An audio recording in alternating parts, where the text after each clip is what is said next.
Makulimlim na hapon sa inyo mga kagala. So ngayon nandito tayo sa NAIA Terminal 3, Departure Gate 5.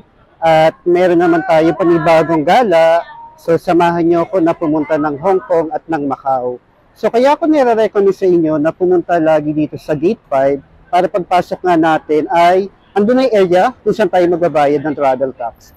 Diyan tayo magbabayad ng travel tax. So i-ready nyo na ang iyong passport at amount na 1,620. Yun yung ibabayad natin mga kagala.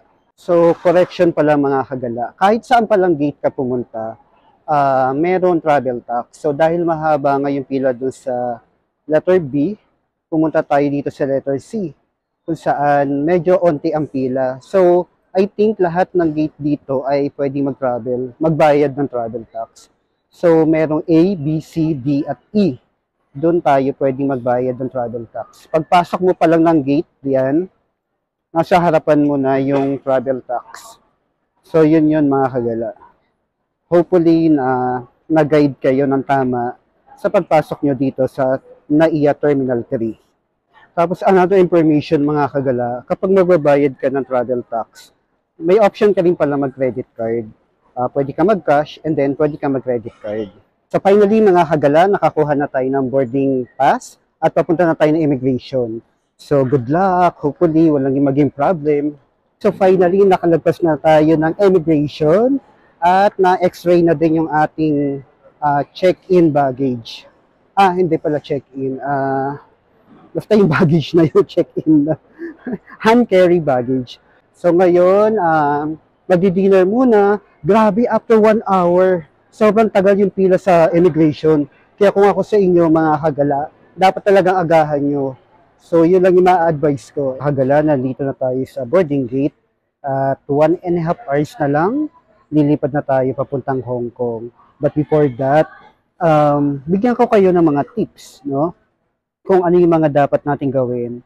Yung mga early preparation na dapat natin gawin sa pagta-travel. Una, dapat meron tayong plane ticket. Siyempre, mas maganda kung mag-aabang tayo ng mga seat sale. Kasi in that way, mas makakatipid tayo, mas mura na pamasahe, mas okay. Siyempre, yung masisave natin doon, pwede na din sa pasalubong. Pero ano nga ba ang disadvantage noon? Disadvantage kasi yung oras na makukuha mo, normally sobrang aga, o kaya naman sobrang late na. And then ano nga ba yung iba pang preparation na dapat gawin? Una, i-check mo din yung validity ng passport mo. Baka naman yung passport mo ay hindi na valid within 6 months. So hindi ka makakasakay, sayang naman. Pangatlo, i-ready mo din ang hotel reservation. So bago ka mag-fly papunta sa Hong Kong, dapat meron ka ng hotel na nabook. And then number 4, dapat naka-ready na rin ang yung itinerary. Meaning, nakaplano na kung saan at anong lugar ang mga pupuntahan mo. Kung day 1, ito yung mga pupuntahan mo. Day 2, day 3, and day 4. Depende kung gaano katagal yung biyahe mo. Mas maganda na meron kang plano para hindi sayang yung oras mo. So, another thing na dapat mong i-consider, kumuha ka rin ng insurance. So, ano nga bang advantage nito? Siyempre, kung halimbawa, mayroong mga delay flights na wala yung baggage mo, kahit pa paano, protected ka. Another one na early preparation na dapat mong gawin ay humingi ka ng, kung ikaw ay employed, humingi ka ng Certificate of Employment at Form 2316. Hindi naman sa lahat ng pagkakataon ay hinihingi ito ng immigration officer. Pero in case lang na hingin sa'yo, at least ready ka. Katulad ng nangyari sa akin last time sa travel ko rin sa Hong Kong, hiningan ako ng immigration officer ng COE at Form 2316. Dapat mong i-consider ay ang pag-download ng MTR application. So, yun nga, dahil DIY travel tayo, makakatulong ito para malaman mo kung anong train station ka bababa. So, number 8, ang e-travel departure card.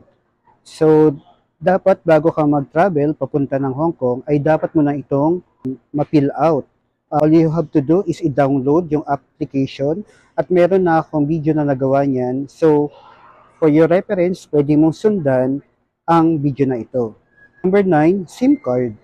Although sa Hong Kong, alam naman natin na madaming free wifi, pero iba pa rin kung meron kang nakareding SIM card or eSIM or electronic SIM. Kasi mas malaking bagay na halimbawa, kailangan mong malaman pumunta sa isang lugar gamit ang Google Map. Malaking advantage din yon kung meron kang SIM card. Number 10, budget. Siyempre, bago ka mag-travel, dapat nakaready ka din financially. Unang una, pwede mong i-consider kung bibili ka ba ng USD sa mga bangko dito sa Pilipinas or gamit yung ATM card mo, mag-withdraw ka na lang sa ATM machine sa Hong Kong. Ang tanong, pwede ba yung mga ATM card na gamitin sa Hong Kong? Based sa experience ko last time, nagamit ko ang BDO ATM card at nakapag-withdraw naman ako ng Hong Kong dollar. So number 11, ito yung mga other factor na dapat nating i-consider kapag magta-travel tayo sa Hong Kong. Una, magdala ka rin ng power adapter. Actually, depende sa hotel. Pero sa case ko, dahil nga sa Chungking Mansion ako nag-i-stay palagi, walang reading power adapter sa hotel. Pero in case naman na hindi ka makapagdala, sa ground floor nun, marami nagtitinda ng power adapter. Magdala ka rin ng extension wire. Bakit? Kasi kung halimbawa madami kang gadgets, like nung napili kang hotel, hindi ganun kadami saksakan niya. So at least kung mayroon kang extension wire at madami kang gadget, walang problema. So kahit madaling araw, pwede mong iwan lahat ng naka-charge na hindi ka mag-worry na pag alis mo the following day, hindi fully charge yung gadget mo. At huwag din kalimutan na magdala ng ballpen. Bakit? Kasi dito nga sa Pilipinas, naka-electronic departure card tayo. Pero pagdating sa Hong Kong, binibigay ng mga FA na hindi sila naka-electronic. So, manual, magpipill out tayo ng form. So, yun muna mga kagala at magkita tayong muli sa loob ng airplane. I-tour ko kayo sa Hong Kong Express. Kasi first time natin sasakay ng Hong Kong Express. Na-try na din natin ng Cebu Pac, AirAsia. So, ngayon ito naman. Itutur ko kayo para makita nyo kung ano yung itsura sa loob nun. Hi! Good evening! So, ito mga kagala, ang itsura ng Hong Kong Express. So, yan. So, tulad din siya ng AirAsia at saka Cebu Pacific. Tatlohan yung bawat upuan sa bawat side. Ngayon mga kagala, nakaupo na tayo. So, mamaya makikita na lang tayo ulit sa Hong Kong International Airport. See you!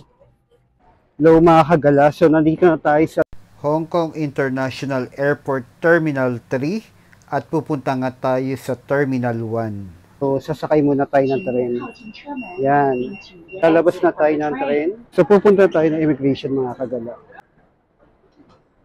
So dumating pala tayo sa Terminal 3, tapos nag-train papunta ng Terminal 1.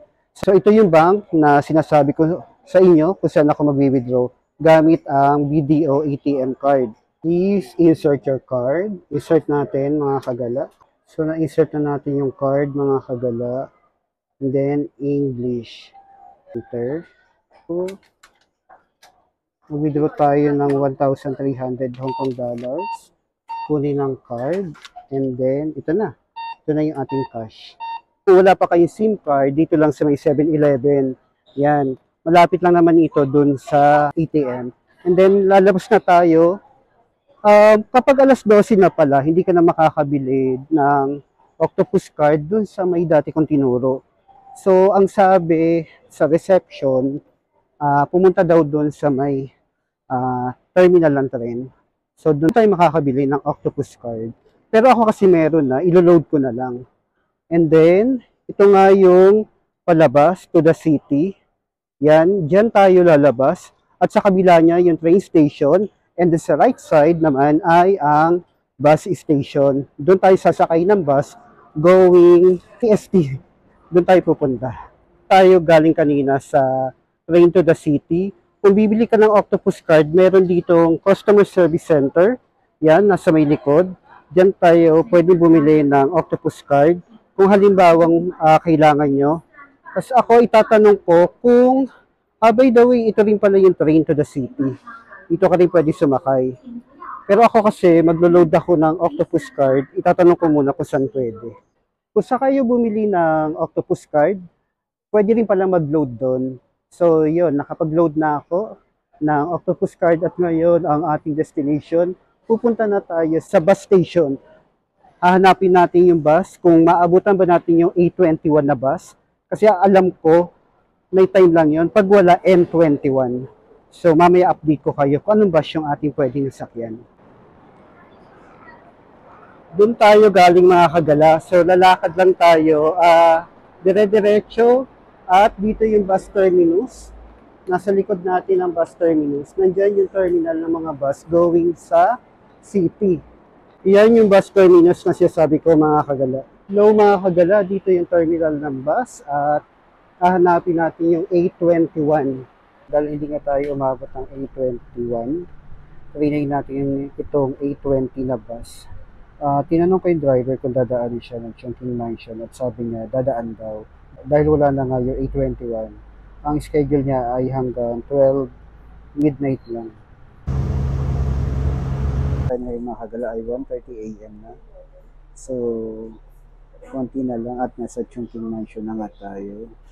So, sa mga hindi pa nakasubscribe sa aking channel, please do subscribe at huwag kalimutan na mag-follow at mag-like sa aking mga social media accounts. So, confirm mga kagala, yung A20 dadaan talaga ng Chongqing Mansion. Finally, nandito na tayo sa Nathan Road ng 1:35 AM. At paano kaya yung adventure natin tomorrow? Dapat umaga pa lang makapunta tayo sa unang gala natin dito. Pero, bahala na. At papasok na nga tayo dito sa loob ng Chongqing Mansion. So, yan. Ito yung harapan ng Chongqing Mansion. So, punta na tayo. By the way, ito yung itsura ng Chongqing Mansion. Kung halimbawa, kailangan nyo magpapalit ng pera dito, either dollar or Philippine peso, madami dito. So, sa gabi, ito yung itsura niya. Pero pag sa umaga, sobrang daming tao dito sa baba. Nandito na tayo sa Germany Hostel. Ito yung kanilang reception area. Dito na mag-e-end yung ating video. Samahan niyo ako tomorrow sa ating adventure dito sa Hong Kong.